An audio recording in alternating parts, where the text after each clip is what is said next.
Hi guys, today on the show we're going to talk about the long-standing UN Human Rights Council's bias against countries like India and Israel and how it perfectly manifests itself into this report that was written by the chairman of the Human Rights Council about India and Kashmir. My name is Sham Sharma. Welcome to the Sham Sharma Show.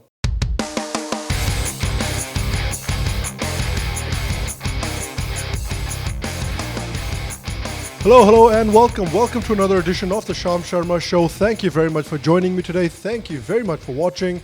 I appreciate you. Okay, so recently there was a lot of news regarding the UN Human Rights Council because the US decided to pull out of the UNHRC and called it a protector of human rights abusers and a cesspool of political bias. The US had long complained that the UNHRC has a long-standing bias against Israel and a very anti-Semitic bias, and so they had long warned the UNHRC that if they didn't get their act together, that they would pull out of the UNHRC, and so that's what they have done. So the council was founded in 2006 as the replacement of the UN Human Rights Commission. And the previous commission had a long track record of providing cover to the biggest human rights abusers in the world. And unfortunately, that same legacy has also hounded the newer version and the UNHRC. They're still seen as providing cover and covering up for some of the biggest human rights abusers in the world, like China, Pakistan, Saudi Arabia, and the like. In fact, back in 2005, Kofi Annan had said that the commission's declining credibility has cast a shadow on the reputation of the United Nations system as a whole. So the UNHRC had become synonymous with rampant anti-Semitic, anti-Israel posturing and, frequent anti-India posturing as well. Because who can forget when Saudi Arabia was elected to the UN Women's Rights Commission, which rightly prompted outrage from a bunch of human rights organizations. It's like asking a hungry crocodile to protect a little bunny. Like, what are you doing? And also, the new council, the UNHRC, came into being without any specific membership criteria being put into place. Since the council's 2006 founding, not one resolution, not one, has been brought up against China, one of the biggest human rights abusers in the world. And recently, the UNHRC also approved and accepted a Pakistan-backed resolution against Israel. In fact, the UNHRC has passed more resolutions against Israel than all the other abusers combined. So you can see that in its current iteration and with its current political leaning, the UNHRC isn't really a tenable organization and a force for good that it wants to be, that it proposes to be. I think it can be capable of good, and I think the idea behind creating it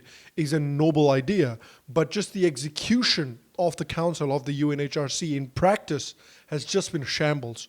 And just the way it operates is just very dishonest. And that is showcased really, really well in a report that was prepared by the Office of the United Nations High Commissioner for Human Rights, or OHCHR. So the current commissioner is Zaid Rad Al Hussein. And this report is just full of factual inaccuracies, of presenting information in a way that it hides half of the information and only presents the other half of the information that will push forward their narrative. So it is a very dishonestly written report. In fact, the Ministry of External Affairs of India also slammed the report in a statement saying it is a selective compilation of largely unverified information. It is overtly prejudiced and seeks to build a false narrative. In fact, there is a European think tank called the European Foundation for South Asian Studies, or EFSAS. They also maintain that this report that was authored by the High Commissioner of Human Rights displays a pronounced pro-Pakistani bias. And the EFSAS also said that the report is being unfairly and unreasonably critical of India's human rights record, and it glosses over the issue of cross-border terrorism being perpetrated by Pakistan in Jammu and Kashmir. Also, not to forget the support that these terrorists from across the border get from certain sections of the Kashmiri population and the separatists. The EFSAS also says that the report has serious methodological, factual, and analytical shortcomings that render its correctness, neutrality, and above all, motives highly dubious. So again, like I said, there are numerous problems, gaping, glaring problems with this report, and I'm just going to go through a few of them just to give you an idea of what this report is actually like. So one of the very interesting things about the report is that the report only takes into consideration the time period after July 2016. Remember, July 2016 was the time period when the terrorist Burhan Wani was killed by the security forces.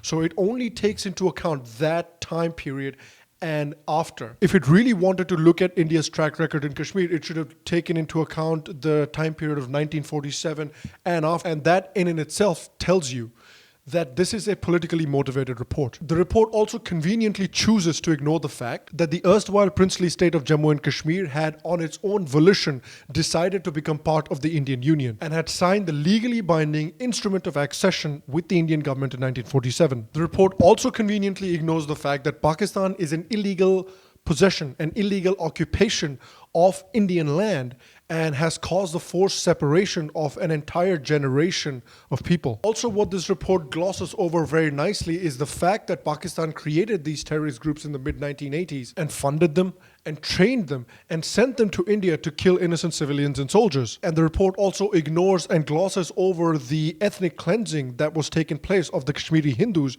in Kashmir by these terrorists and by a section of the Kashmiri Muslim population as well. And interestingly, the author of the report mischievously uses the word armed groups instead of terrorist groups to describe outfits like Jaish-e-Mohammed, Lashkar-e-Tayyiba, and Harkat-ul-Mujahideen. The author uses the word armed groups to describe these terrorist organizations as many as 38 times in this report, which is important to remember that already these groups are included by the UN in the Security Council's banned or sanctioned list. And also in this report, according to the author of the report, Burhan Wani is not a Hizbul Mujahideen commander terrorist, but a leader of the armed group Hizbul Mujahideen.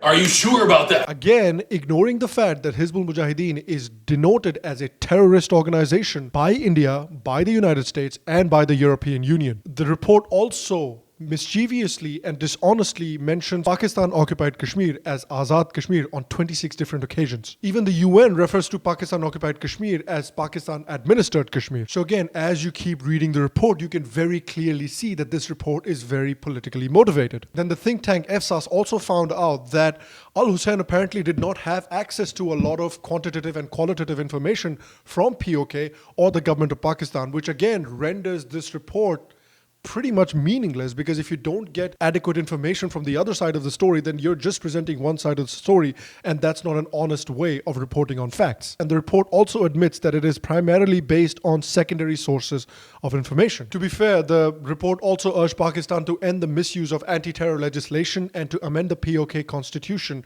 to end the criminalization of the minority Ahmadiyya. So credit where credit is due. But still, overall, if you look at this report is a very dishonestly presented report. It is a very dishonestly written report, and it almost feels like a mischievously bad report, that it is only trying to tell you one side of the story, and it is not even telling you that side of the story very properly.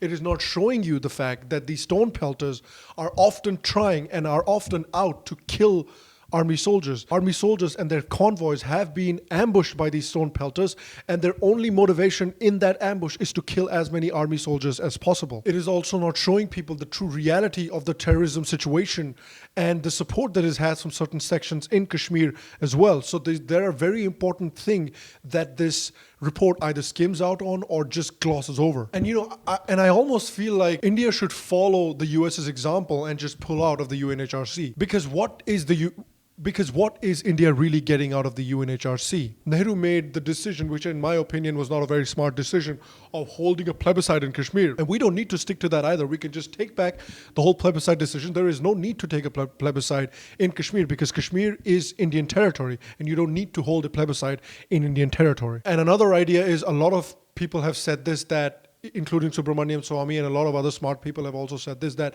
they should just go ahead, show some political balls, show some political will, and they should just go ahead and start resettling the Kashmiri Hindus back in Kashmir, and also resettle the thousands upon thousands of ex-servicemen who have retired from the army but who are looking for still ways to be able to serve their country. And provide them with money, provide them with housing, and settle them in Kashmir as well, to look after the Kashmiri Hindus and to help with the demographic situation in Kashmir as well. So I want to kind of hear your opinion on this as well, guys. Let me know what you think of this whole UNHRC report. And do you think that India should remain in the UNHRC? Do you think that India has some benefit from being in the UNHRC? Or do you think that it should withdraw? Please let me know in your comment section below, because I'd really like to hear your opinions on this matter. All right, guys, thank you. Thank you very much for watching today's episode. If you enjoyed today's episode, you can make sure to give this episode a thumbs up, give it a like. It helps me out. It helps the channel out. You can make sure also to subscribe to the show's channel down below or over here, and make sure to press that bell notification so you can always know every time an episode of mine goes live. All right, guys, I will see you for the next episode of the Sham Sharma Show. And until then, just stay happy, stay healthy, and I'll see you soon.